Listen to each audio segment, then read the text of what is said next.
Bienvenidos de nuevo a una emisión de El universo es muy confuso realmente, el podcast donde le pongo un poco de combustible a mi cerebro y con suerte damos un paseo por la calle de alguna anécdota, el bulevar de los datos irrelevantes y la barriada de mis opiniones personales. Para hoy la ruta se llama Los problemas bola de nieve. ¿Y quién no ha tenido un problema? Desde que uno nace se enfrenta a los problemas de la vida. Para muchos, incluso desde el primer instante, hay que enfrentarse al problema de no saber respirar. Y si no aprendes cómo rápidamente, hasta te puedes morir. Vamos creciendo y debemos solucionar el problema de no poder caminar. Problema que muchos vamos solucionando poco a poco y nos cuesta varios meses dominarlo completamente. Por cierto, ¿sabían que la mayoría de los mamíferos, sobre todo los herbívoros, aprenden a caminar en promedio a las 2 horas de haber nacido? Y eso se debe a que estos animales nacen comparados con los humanos, con su cerebro y redes neuronales más desarrolladas. Esto en parte porque la evolución así lo exige. Al ser presas deben aprender a movilizarse independientemente lo antes posible, o serían devorados por algún depredador.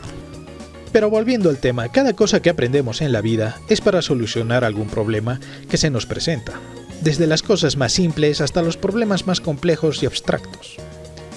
Desde cómo convencer a tu maestra que tu tarea se la comió tu perro, hasta cómo convencerte a ti mismo de que elegiste mal tu carrera y debes encontrar el valor de cambiar a mitad del 5º semestre. Desde resolver el dilema de cómo gastarte tu propina sin el chocolate que no te gusta mucho, pero que viene con una figurilla sorpresa, o en la hamburguesa que te gusta tanto, pero que a los 2 minutos ya no tienes ni dinero ni hamburguesa. Hasta resolver el dilema de cómo vivir dignamente con el sueldo básico y sin conocer lo que significan las palabras derechos laborales, porque apenas las pronuncias te quedas sin dicho empleo. Desde enfrentarte al problema diario de no querer ir a la escuela, colegio, universidad, porque el sistema educativo está mal diseñado, supongo, y te hacen sentir como un prisionero en los centros educativos. Hasta enfrentarte al problema de querer regresar a esos mismos centros educativos carcelarios, porque te das cuenta que adentro estabas más seguro y que en realidad la pasabas bien con problemas más insignificantes. Y es que así es la vida.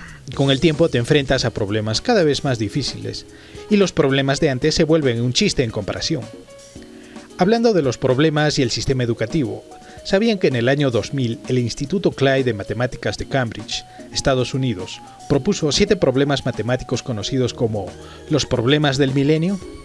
El instituto además ofrece el premio de $1 millón por la resolución de cada problema individual, de los cuales hasta el momento, y de manera oficial, solo se ha resuelto uno. Regresando al tema, a veces no queremos enfrentar los problemas, huimos de ellos. Y no se sienta mal, todos lo hacemos alguna vez. Generalmente por miedo y otras por flojos. Por ejemplo, no sé si le ha pasado, pero a mí sí. En la escuela me dejaban una tarea para el fin de semana. No faltan los profesores que con mucho gusto nos arruinan el fin de semana, asignándonos resolver problemas del baldor de la página 54 a la 78. Además, haga usted un resumen del libro del Quijote con un dibujo incluido. Y para finalizar, debe preparar una exposición de media hora con cuadros sinópticos de los insectos, su clasificación y subespecies. Así que llegaba del colegio el viernes por la tarde, y aún sabiendo todo lo que tenía por hacer, lanzaba la mochila al rincón más olvidado de mi habitación, y no la volvía a tocar hasta como el domingo por la tarde. Empezaba con todo, y a veces lo lograba, otras veces terminaba el lunes por la mañana, antes de empezar las clases, y otras veces de plano no llegaba a presentar nada. De lo que estoy seguro es que cuando tomaba la decisión de evitar el problema de hacer el deber empezando el viernes por la tarde, el problema lo único que hacía era crecer y crecer, y dejarlo de lado dependía mucho de mi capacidad de ignorarlo y de mi flojera por hacerlo. Es lo que yo llamo el efecto bola de nieve. La dejamos pasar cuando es pequeña, pero como en las caricaturas, vuelve y ahora es una bola gigante capaz de aplastarte y arrastrarte cuesta abajo. Así más tarde aprendí que dejar los problemas para después, evitarlos por miedo y huir de ellos, solo te trae miseria. Como cuando eres mayor y tienes que enfrentarte a problemas más reales y decidir entre quedarte en un empleo que no va hacia ningún lado o dedicarte de lleno a tus proyectos, aunque eso signifique morirte de hambre por un tiempo. Son decisiones que con el tiempo son más difíciles de afrontar, porque uno adquiere familia, responsabilidades y otros factores que finalmente te hacen más difícil superar dicho problema. Y lo único que te queda es resignarte y aprender a vivir con el problema sin solución. Mejor dicho, la bola de nieve ya te arrastró cuesta abajo y ahora estás tirado con una tonelada de nieve encima. Moverte es mucho más difícil y prefieres quedarte ahí hasta el final de tus días. Cosa que habrías podido evitar fácilmente enfrentando el problema cuando aún era una decisión pequeña. Menos mal, esto último no es una anécdota personal, si no este podcast no existiría. Pero ¿se imaginan si Nikola Tesla, que en 1885 trabajaba como empleado en la Continental Edison Company, o sea que era empleado para Thomas Alva Edison, no hubiera decidido renunciar y habría seguido como un ingeniero más de Edison, relegado y menospreciado? La decisión de renunciar representaba para él un gran problema, pues tendría que empezar de cero para fundar su propia compañía y ganarse como enemigo a Edison. Problema al que se enfrentó el resto de su vida y que lo llevó a convertirse en la gran figura de la ciencia y la inventiva que es hoy en día. Dicho sea de paso, dejando a Edison muy por detrás de él en muchos sentidos. ¿O se imaginan qué habría sido de la vida del boxeador Cassius Clay, también conocido como Muhammad Ali, a quien a los 12 años le robaron su bicicleta?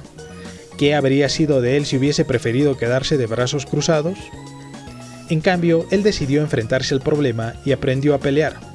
Bueno, en realidad decidió romperle la cara a quien le robó la bicicleta, y un policía que luego sería su primer entrenador le recomendó que empezara a golpear el saco de boxeo para que se le pase la ira y rabia que sentía. Pero tomar la decisión de dedicarse al deporte en vez de convertirse en un matón por venganza fue la mejor manera que pudo escoger de enfrentarse al problema. Decisión que lo llevó a convertirse en el más grande boxeador de todos los tiempos. Medalla de oro en las Olimpiadas de 1960. Campeón 3 veces de la categoría peso pesado con 56 victorias y solo 5 derrotas. En resumen, en todas las etapas de nuestra vida siempre existirán problemas. Y en todas las veces la mejor opción siempre será enfrentarlos, desde el ángulo que sea, y no dejar que crezcan. Tal vez sean problemas que no podamos solucionar a la primera, o tal vez sean problemas con los que tendremos que lidiar por mucho tiempo, o toda la vida. Pero definitivamente enfrentarlos siempre será la mejor opción, porque nunca sabes a qué nuevas posibilidades de superación te llevará a esta decisión. Y es que... el universo es muy confuso realmente.